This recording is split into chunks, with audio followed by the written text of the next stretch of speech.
Mesdames et messieurs, bonjour et bienvenue pour cette nouvelle édition de Midi au Caire pour ce samedi, le 28 janvier 2023. On commence notre sélection avec cette information. Le président Abdel Fattah al-Sisi, arrivé hier à Bakou pour une visite officielle, a été reçu ce matin par le président azerbaïdjanais Ilham Aliyev. Le porte-parole de la présidence, l'ambassadeur Bassam Bradi, a déclaré que les deux dirigeants ont tenu un sommet. Lors de la visite, le président Sisi doit tenir des réunions intensives. Les deux côtés doivent examiner les perspectives de renforcement des relations politiques et économiques ainsi que les moyens de coopération et de coordination entre les deux pays au niveau international et régional, selon le porte-parole de la présidence.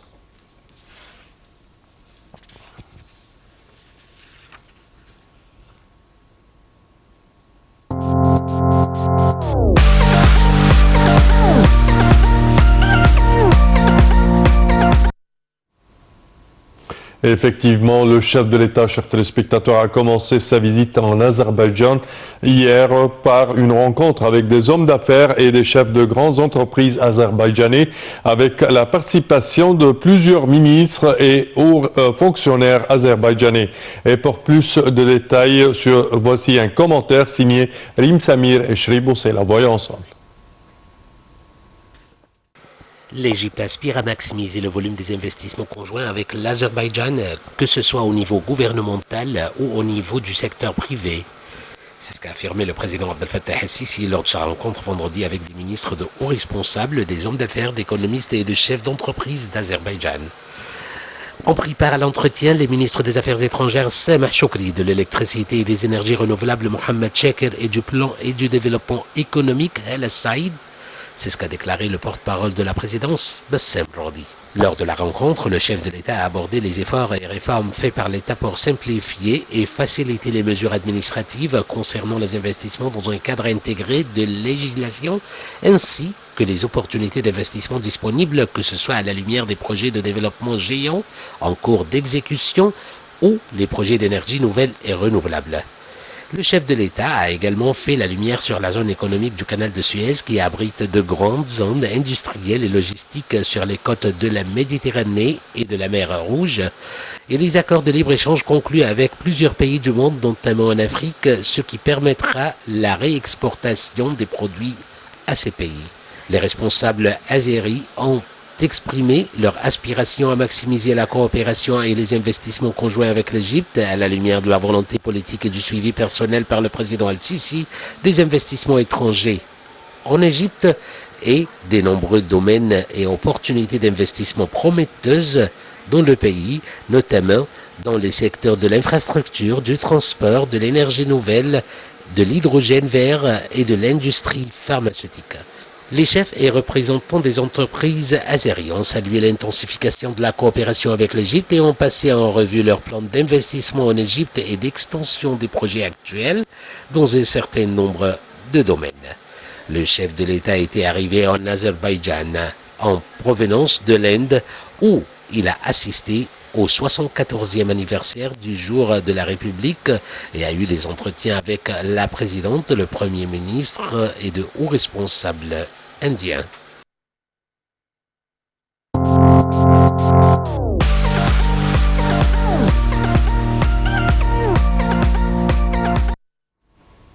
Et concernant les territoires palestiniens occupés, l'Égypte condamne toutes les opérations ciblant les civils après l'attaque de Jérusalem-Est. L'Égypte a fermement condamné l'attaque qui a eu lieu hier vendredi à Jérusalem-Est, faisant 7 morts et de nombreux blessés, ainsi que toutes les opérations ciblant les civils, cite la MENA. Selon un communiqué du ministère des Affaires étrangères publié samedi, l'Égypte a mis en garde contre la grave escalade en cours entre Palestiniens et Israéliens. L'Égypte a également appelé à faire preuve de retenue, à mettre terme aux agressions ainsi qu'aux actes de provocation afin d'éviter de sombrer dans un cercle vicieux de violence qui aggrave les situations politiques et humanitaires et qui zappe tout effort visant à rétablir la paix, exprimant ses sincères condoléances pour les victimes de cette attaque et souhaitant un prompt rétablissement aux blessés.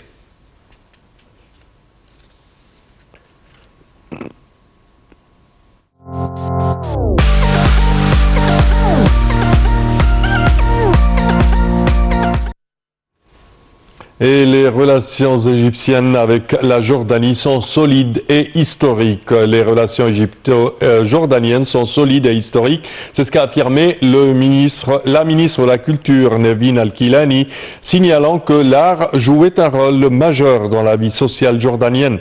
Cette déclaration a été faite lors d'un symposium organisé dans le cadre des activités de la Foire internationale du livre du Caire, et en présence de la ministre jordanienne de la Culture, Haifa Najjar. Al-Kilani a loué la participation distinguée de la Jordanie à la Foire internationale du livre du Caire, qui a donné à l'exposition une impulsion culturelle, artistique et culturelle, reflétant la profondeur des relations historiques entre les deux pays.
Et oui, chers téléspectateurs, c'était une transmission en direct d'Azerbaïdjan, de Bakou, des réunions qui ont été tenues entre les présidents égyptiens et azerbaïdjanais et les délégations qui les accompagnent également, chers téléspectateurs. Des protocoles de coopération ont été signés entre les ministres concernés des deux côtés.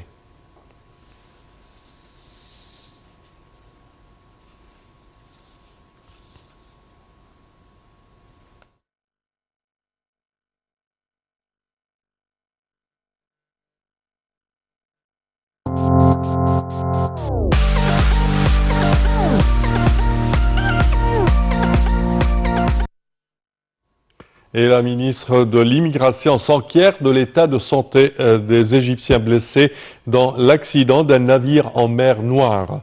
La ministre d'État pour l'immigration et les affaires des Égyptiens à l'étranger, Soha Guindi, a affirmé qu'elle suivait de près l'état de santé des Égyptiens blessés à la suite de l'accident d'un navire en mer Noire. À bord du navire se trouvaient 14 Égyptiens, 3 étrangers et un Géorgien, un de Roumanie et un d'Ukraine. C'est ce qu'a déclaré la ministre vendredi, soulignant que 5 Égyptiens ont regagné l'Égypte. Les autres Égyptiens reçoivent toujours des soins médicaux dans des hôpitaux en Turquie. C'est ce qu'a ajouté Madame la ministre.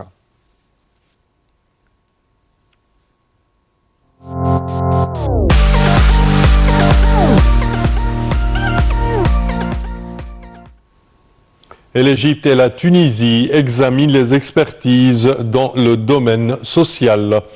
La ministre de la Solidarité sociale, Dr Nevin Qabaj, et le ministre tunisien des Affaires sociales, Malek Ezahi, ont discuté des expertises des deux pays dans le domaine social. Cette réunion a été tenue jeudi, selon un communiqué du ministère tunisien des Affaires sociales, sur la participation à la 42e session du Conseil des ministres arabes des Affaires sociales.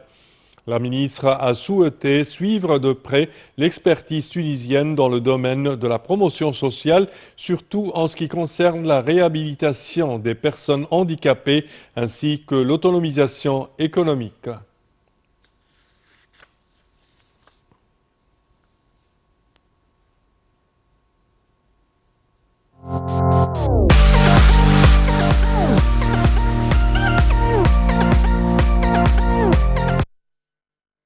Et l'Égypte a dévoilé 4 nouvelles tombes de personnes de haut rang dans l'Égypte ancienne, l'Égypte pharaonique, et une momie vieille de plus de 4300 ans au nécropole de Saqqara près du Caire, dont les dernières découvertes annoncées en grande pompe par un pays intéressé de faire revenir les touristes sur son sol.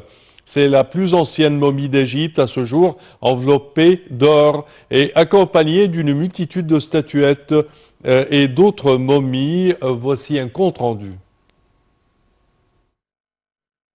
L'Égypte a dévoilé 4 tombes de personnages pharaoniques de haut rang et une momie vieille de plus de 4000 ans à Saqqara près du Caire, dont les dernières découvertes annoncées en grande pompe par un pays soucieux de faire revenir les touristes.